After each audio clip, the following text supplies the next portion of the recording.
హేరోదు రాజవస్త్రములు ధరించుకుని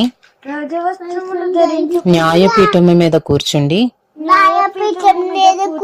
వారి ఎదుట ఉపన్యాసము చేయగా జనులు ఇది దైవస్వరమే గాని